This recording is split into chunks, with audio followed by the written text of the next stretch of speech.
오늘 우리가 함께 나눌 하나님의 말씀은 마가복음 7장 24절에서 31절 말씀입니다. 예수께서 일어나사 거기를 떠나 두로 지방으로 가서 한 집에 들어가 아무도 모르게 하시려 하나 숨길 수 없더라. 이에 더러운 귀신 들린 어린 딸을 둔 한 여자가 예수의 소문을 듣고 곧 와서 그 발 아래 엎드리니 그 여자는 헬라인이요 수로보니게 족속이라 자기 딸에게서 귀신 쫓아내 주시기를 간구하거늘 예수께서 이르시되 자녀로 먼저 배불리 먹게 할지니 자녀의 떡을 취하여 개들에게 던짐이 마땅치 아니하니라. 여자가 대답하여 이르되 주여 옳소이다마는 상 아래 개들도 아이들이 먹던 부스러기를 먹나이다. 예수께서 이르시되 이 말을 하였으니 돌아가라 귀신이 내 딸에게서 나갔느니라 하시매 여자가 집에 돌아가 본즉 아이가 침상에 누웠고 귀신이 나갔더라. 예수께서 다시 두로 지방에서 나와 시돈을 지나고 데가볼리 지방을 통과하여 갈릴리 호수에 이르시매. 오늘의 말씀의 제목은 불편한 제목이죠. 불편한 이야기라고 하는 제목으로 우리 마가복음 말씀을 통해서 함께 나누도록 하겠습니다.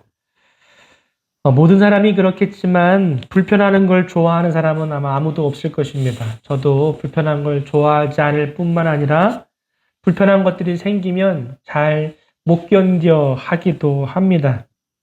많은 사람들이 코로나 이후에 마스크 쓰는 것이 자연스러워졌어요. 지금도 마스크 쓰고 계신 분들이 계신데 코로나 시대가 되면서부터 우리에게 마스크 쓰는 일이 꽤 익숙한 일이 되었습니다. 하지만 그전에는 우리가 그렇지 않았죠. 저희 집은 코로나가 있기 전에도 마스크를 종종 썼어요. 저 아내가 봄이 되면 우리가 황사가 많잖아요. 그러면은 오늘 미세먼지 너무 많아. 그러니까 오늘 마스크 꼭 써야 돼. 꼭 써. 이렇게 저한테 얘기를 해주거든요. 그러면 저는 한 번도 마스크를 쓴 적이 없어요. 왜냐면은 마스크가 너무 불편하니까, 마스크 쓰는 게 어색하니까 한 번도 마스크를 쓴 적이 없습니다. 자기가 늘 미세먼지가 잔뜩 낀 날, 공기 안 좋은 날 꼭 쓰라고 신신당부를 하는데도 저는 한 번도 썼던 기억이 없습니다. 근데 우리에겐 코로나가 왔죠. 코로나 시대가 뉴스에 나오기 시작하고 사람들이 전염되기 시작했습니다. 그리고 나서 뉴스에서 사람들이 이야기합니다. 코로나를 예방하는 것이 마스크 쓰는 것만큼 좋은 예방은 없다. 마스크가 그 어떤 약보다 좋다. 마스크 쓰는 게 1번이다. 막 그렇게 얘기를 했죠. 그래서 사람들을 이 마스크를 사려고 막 약국에 가고 막 사러 돌아다녔었던 기억들을 우리가 떠올릴 수 있습니다. 제가 마스크를 그렇게 쓰는 걸 싫어했는데 코로나가 유행하고 난 뒤에 제 아내에게 물어봤어요. 이거 마스크 이거 F94 맞냐고. F 맞죠? F94 맞죠? K94인가요? K94가 맞냐고. 맞나요? 맞냐고 제가 확인했어요. 그러니까 이게 막는 게 몇 프로테이지로 이거를 이제 기록을 하는데 94면은 이제 최고 등급인 거죠. 그래서 최고 등급 맞냐고. 마스크를 그렇게 쓰라고 해도 안 썼던 저였는데 코로나가 유행하니까 마스크 없이는 문 밖에 나가는 것조차 꺼려 할 만큼 이제는 마스크 없이는 살기가 힘든 시기가 있었고 그랬던 기억이 우리에게 있습니다. 물론 지금은 많이 좋아져서 마스크 쓰기보다 마스크 쓰지 않는 날들이 더 많기도 합니다만 여전히 병원을 가거나 어떤 사람들이 많은 장소에 갈 때는 마스크를 써야 되는 거 아닌가, 또 마스크를 실제 쓰기도 하고 그런 저의 변화된 모습을 발견하게 됩니다. 저는 그때의 경험을 통해서 깨닫게 되었어요. 불편한 게 다 나쁜 건 아니구나. 불편한 게 다 안 좋은 건 아니구나. 마스크 쓰는 게 불편했거든요. 근데 내 몸을 지키려면 마스크를 써야 되겠더라고요. 그리고 불편하게 여겼던 그 마스크가 이제는 마스크 없이는 나갈 수 없을 만큼 꼭 필요한, 나에게 꼭 있어야 하는 어떤 존재가 마스크가 아니었나 마스크가 그런 존재가 되는 것을 보면서 때로는 불편한 게 우리에게 필요한 존재가 되기도 하는구나 라는 것을 그 경험을 통해서 저는 깨닫게 되었습니다. 제가 이 불편에 대한 이야기를 자꾸 왜 하냐면은 오늘 말씀을 읽을 때 제가 그 불편함을 느꼈거든요. 하나님의 말씀이 불편하다고 그러면은, 아유, 저 목사 이상한 목사네. 왜 하나님 말씀을 읽으면서 불편함을 느껴? 라고 생각하실 수도 있겠는데, 그 불편함이 느껴지는 걸 어떡하겠어요? 오늘 말씀 읽으면서 내대로 불편한 거예요. 왜 예수님 이런 말씀하셨지? 왜 예수님 이런 내용이 성경에 이렇게 기록되어 있지? 그런 생각이 말씀을 읽으면서 계속 문득문득 떠올리는 거는 제가 부정할 수 없기에 오늘 말씀이 불편했다라고 저는 솔직하게 여러분들에게 말씀을 드립니다. 근데 이 불편함이 저에게만 있지는 않을 거예요. 이 말씀을 읽었을 때 여러분들도 느낄 수 있고 또 이 말씀을 유대인들이 읽었을 때 또 다른 사람들이 읽었을 때 그들도 불편함을 느꼈겠다 그런 생각을 하게 돼요. 첫 번째로 유대인들이 느꼈을 만한 불편함입니다. 본문 말씀 31절 말씀에 보면 이렇게 기록되어 있어요. 예수께서 다시 두로 지방에서 나와 시돈을 지나고 데가볼리 지방을 통과하여 갈릴리 호수에 이르심에 이렇게 기록되어 있어요. 37절에 여러 가지 지역명들이 언급되고 있어요. 두로, 시돈, 데가볼리 지방, 갈릴리 호수. 여기서 갈릴리 호수 요 명칭 하나 빼고는 다 이방 지역을 이야기하는 겁니다. 다 이방 지역을 이야기하는 거예요. 예수님께서 왜 그곳에 가셨을까? 왜 이렇게 예수님께서는 유대 땅에서만 사역하신 줄 알았는데 이방 지역도 꽤 돌아다니셨구나. 왜 예수님께서는 그렇게 이방 지역을 돌아다니셨는가? 그 내용에 대해서 자세히 기록하고 있지는 않지만 대략 짐작할 수 있을 만한 말씀이 24절 말씀에 기록되어 있습니다. 예수께서 일어나사 거기를 떠나 지방으로 가서 한 집에 들어가 아무도 모르게 하시려 하나 숨길 수 없더라. 이게 무슨 이야기냐면 예수님께서 두로 지방이라는 곳을 가신 거거든요. 이방 지역을 가신 거예요. 그리고 그 집에서 한 집에 들어갔다는 거예요. 그 집에 왜 가셨냐면은 아무도 모르게 하시려고 가셨다고. 이렇게 딱 설명하고 있는 거예요. 이 설명 가지고는 좀 부족합니다. 도대체 예수님께서 왜 이방 지역에 두로라는 지역에 집에 가셨고 왜 그 집에 가시면서 아무도 모르게 가길 원하셨는가. 이것만 가지고는 우리가 명확하게 알 수는 없지만 추측할 수는 있어요. 왜 예수님께서 그러셨을까? 예수님께서 사람들이 없는 것을 좀 피하고 싶으셨던 것 같아요. 잠시 좀 쉼을 갖고 싶으셨던 게 아닌 건가라는 생각을 하게 되는 거죠. 잠시 좀 유대인들에게 바리새인들에게 서기관들에게 시달리고 사람들이 무리들이 쫓아다니고 그 예수님께서 그럴 때마다 한적한 곳에 가서 기도도 하시고 혼자만의 시간을 보내셨던 건 우리는 성경을 통해서 알 수 있죠. 그러면서 저는 이 말씀을 읽으면서 이때도 약간 그런 마음이 아니셨을까. 사람들이 없는 아무도 모르게 이방 지역은 유대인들이 잘 안 가니까 그곳에서 좀 쉬고 싶으셨던 것이 아니었을까. 저는 그런 생각을 하게 되었습니다. 근데 이 장면을 유대인들이 읽었을 때 어땠겠냐라고 하는 거예요. 유대인들이 이 장면을 알게 됐을 때, 이 말씀이 읽었을 때 어떤 감정이 들었겠느냐. 바로 불편한 감정이 들지 않았겠느냐라는 생각이 드는 거죠. 왜냐하면 유대인들은 이방인들을 꺼려하는 존재였어요. 그들은 불결한 존재들. 그들은 하나님의 구원에부터 좀 벗어난 존재들. 이방은 어떤 버림받은 땅과 같은 어떤 인식이 있었단 말이죠. 그런 이방인들의 땅에 예수님께서 일부러 찾아가셨다. 그것도 정확하진 않지만 쉼을 위해서. 이렇게 생각했을 때 유대인들이 이 장면을 보면서 불편하지 않았겠냐라는 거예요. 아니 왜 하고 가는 거예요? 유대 땅에도 빈 곳이 많은데 얼마든지 가실 수 있었을 텐데 그전에도 그러신 적이 있으신데 왜 굳이 이방의 땅에 가서 저렇게 가시는 거야? 가셨던 거야? 이렇게 불편한 생각을 가질 수 있었겠다 하는 생각을 말씀을 읽으면서 하게 되었습니다. 그리고 26절 말씀에 의하면 그곳에서 예수님께서 실제로 아무도 안 만나신 것이 아니라 또 이방 여인을 만나는 거죠. 26절에 이렇게 기록되어 있습니다. 그 여자는 헬라인이요 수로보니게 족속이라 자기 딸에게서 귀신 쫓아내 주시기를 간구하거늘. 한 여인이 예수님을 찾아왔어요. 헬라인이고 수로보니게 족속의 여인이었습니다. 그 여인이 예수님의 소문을 들었어요. 아무도 만나고 싶지 않으셨고 좀 혼자 있고 싶으셨는데 예수님에 대한 소문이 막 퍼진 거예요. 그 이방 땅에서도. 그리고 그 한 여인이 그 이야기를 듣고 예수님을 찾아왔더라 이건 거죠. 그리고 나서 예수님께 간청을 드립니다. 예수님께 내 딸이 귀신 들렸어요. 더러운 귀신이 들려가지고 좀 고통 중에 있습니다. 주님, 제 딸을 좀 고쳐주십시오. 예수님께 간청을 하는 거죠. 그리고 나서 예수님께서는 그 여인을 간청을 들으시고 그 딸의 귀신 들린 딸을 고쳐주십니다. 29절의 말씀에 기록되어 있어요. 예수께서 이르시되 이 말을 하였으니 돌아가라. 귀신이 내 딸에게서 나갔느니라 하시매. 이 장면을 봤을 때 유대인들에게는 또 불편함이 생기는 거죠. 이방인 땅에 가서 이방인을 만나는 것도 모자라서 그들은 하나님의 구원과 무관한 사람 존재라고 우리가 생각하고 있는데 그런 존재들에게 하나님의 은혜가 끼치는 일을 하고 오셨다. 이것 역시도 유대인들이 생각했을 때는 달가운 이야기가 아니었을 거예요.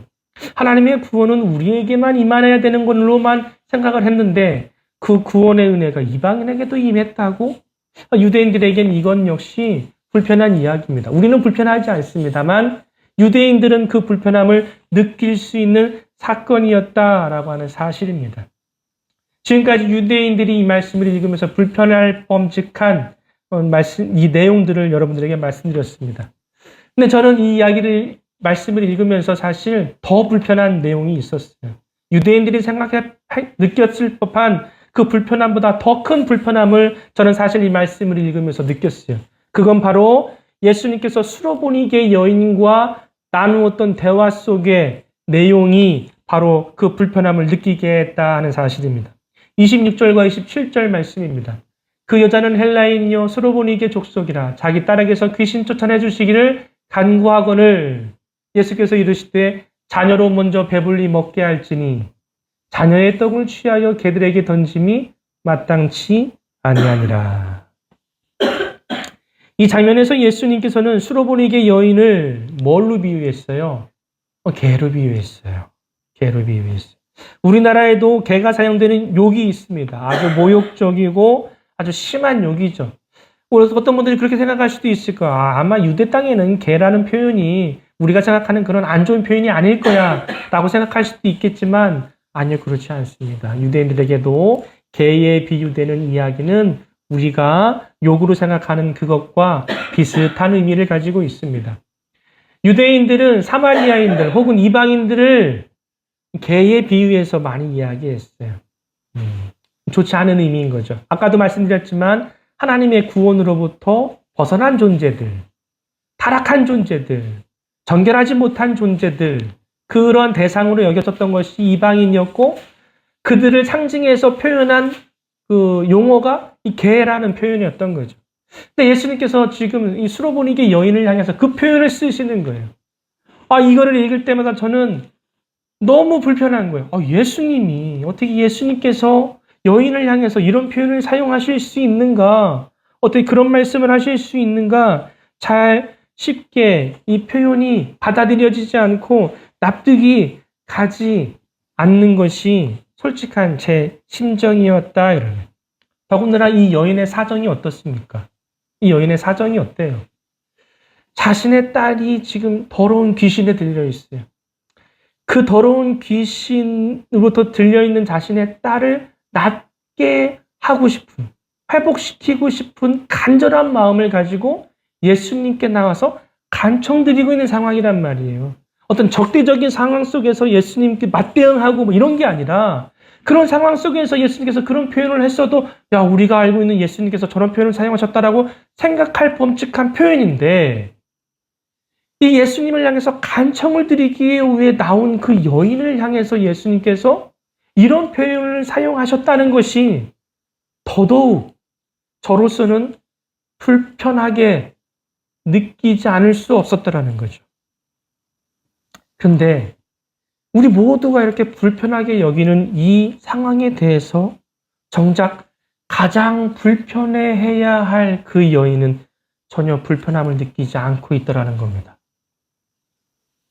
수로보니게 여인은 이 예수님의 반응에 대해서 예수님께서 자신을 향해서 표현했던 그 표현에 대해서 전혀 불편함을 느끼지 않습니다.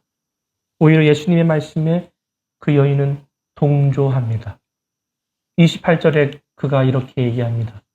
여자가 대답하여 이르되 주여 옳소이다마는 상 아래 개들도 아이들이 먹던 부스러기를 먹나이다. 이 여인이 이러한 고백을 하는 것을 보게 됩니다. 우리는 제3자 입장에서 이 여인이 얼마나 속상했을까, 이 여인이 얼마나 상처받았을까, 그 얘기를 듣고 얼마나 불편함을 느꼈을까 생각을 했는데 정작 이 여인은 그것을 수긍하죠. 받아들입니다.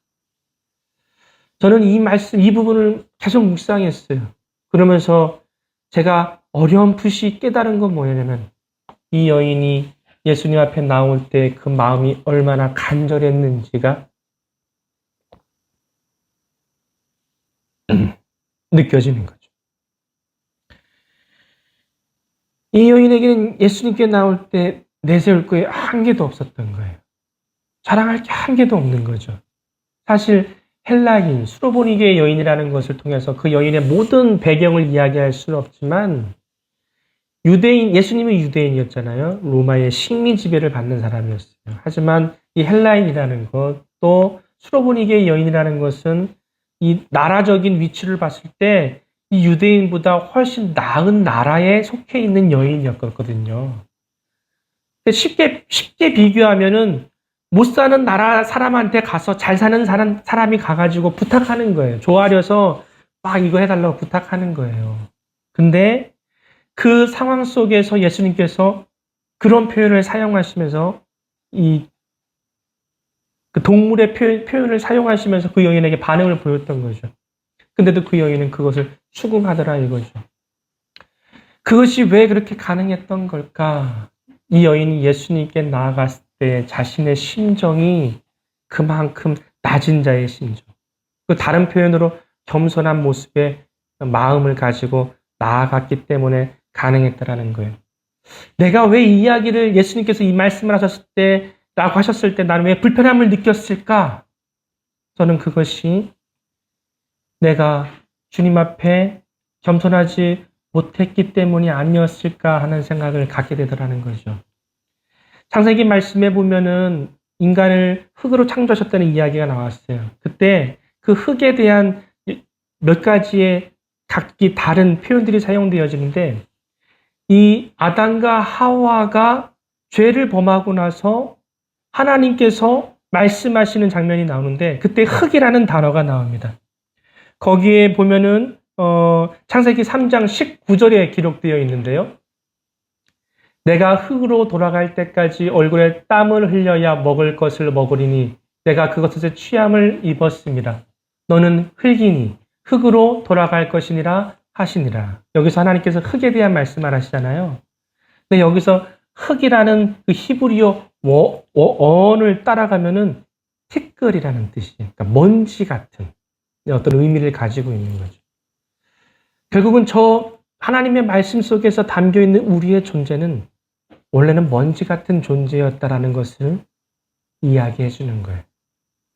먼지 같은 존재를 우리를 하나님의 자녀로, 하나님의 어떤 사랑의 대상으로 하나님께서 삼아주셨던 거죠. 그래서 우리의 존재의 가치가 우리가 생각할 수 없는 큰 존재의 가치가 주어지게 된 겁니다. 근데 저 말씀 속에서 우리가 깨달아야 될 건 뭐냐면 그렇지만 우리의 원래의 존재는 티끌과 같은 존재에 불과했다라는 거죠.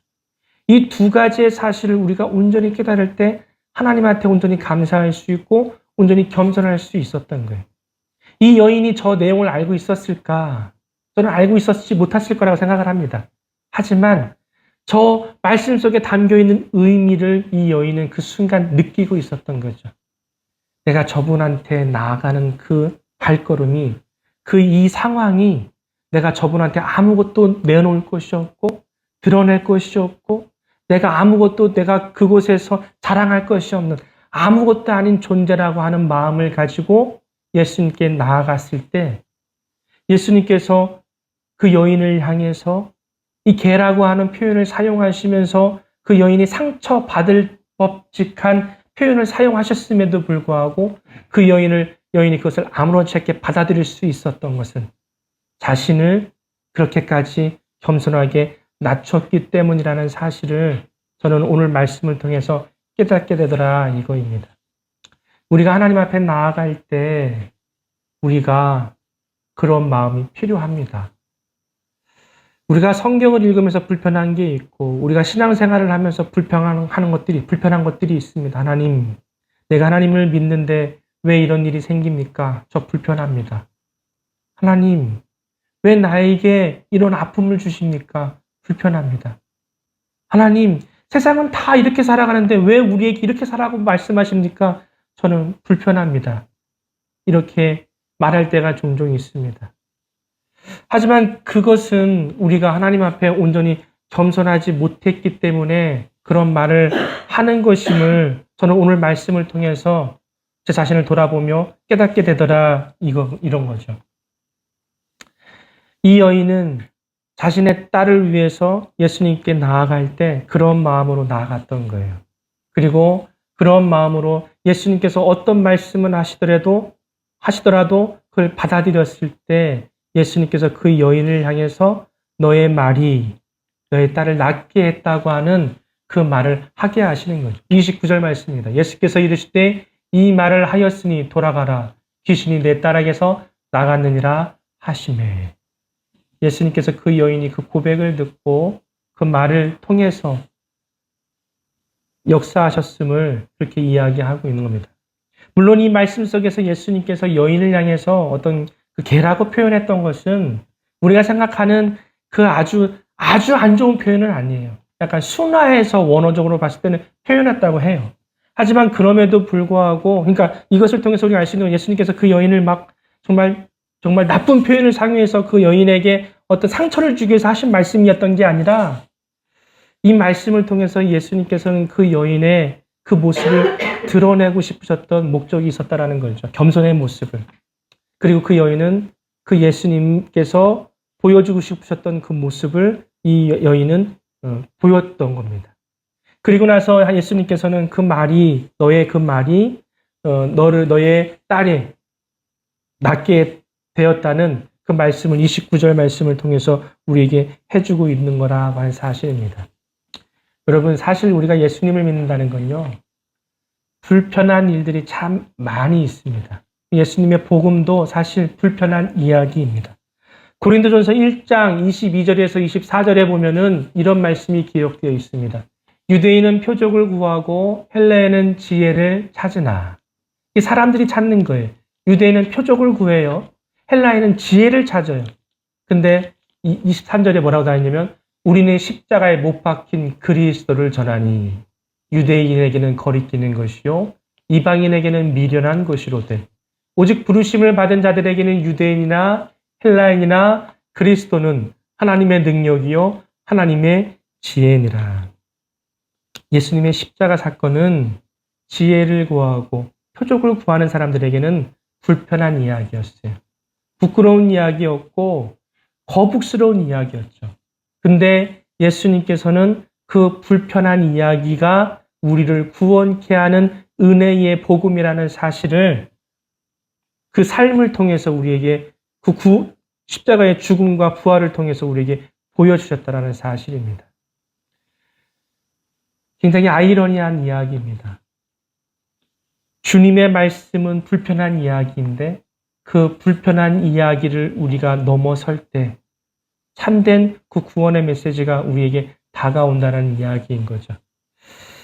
여러분, 우리가 그 불편한 이야기를 불편한 이야기로 받아들이지 않고 그 불편한 뒤에 감추어진 구원의 메시지로 받아들이는 저와 여러분들이 될 수 있기를 소망합니다. 신앙생활 하다가 경험되어지는 많은 불편한 상황들을 우리가 맞이했을 때 그 불편한 상황들만 바라보는 것이 아니라 그 불편한 상황들 속에 뒤에 이면에 감추어진 그것을 통해서 우리를 인도하시고 우리를 구원하시는 하나님의 은혜를 발견하고 고백하는 믿음의 사람들이 될 수 있기를 간절히 소망합니다. 불편함 때문에 우리가 코로나 때 마스크를 쓰지 않았다면 우리가 어떻게 되었을까? 마스크를 쓰는 것이 불편했지만 그것이 그 질병으로부터, 그 전염병으로부터 나를 지켜준다고 생각했을 때 그 불편하게 졌던 마스크가 없어서는 안 되는, 이거 정말 못 살까봐 아침 일찍 약국에 가서 줄 서서 샀던 우리의 모습들을 기억해 볼 때 그거 없이는 우리가 살 수 없을 것처럼 여겨졌던 것으로 의미가 바뀌어졌던 것처럼 우리가 복음이 때로는 우리에게 불편하게 다가올 수 있지만 그 복음의 참된 의미를 깨달았을 때 그 불편했던 이야기가 우리에게 얼마나 감사한 이야기로 또 구원의 이야기로 다시 되바뀌어 우리에게 돌아올 수 있다는 사실을 우리가 깨닫고 우리가 신앙의 삶 가운데 경험되어지는 수많은 불편들을 단순히 불편한 것으로 받아들이지 않고 그 이면에 담겨있는 하나님의 인도하심, 하나님의 은혜, 하나님의 구원을 발견할 수 있는 저와 여러분들이 될 수 있기를 간절히 소망합니다.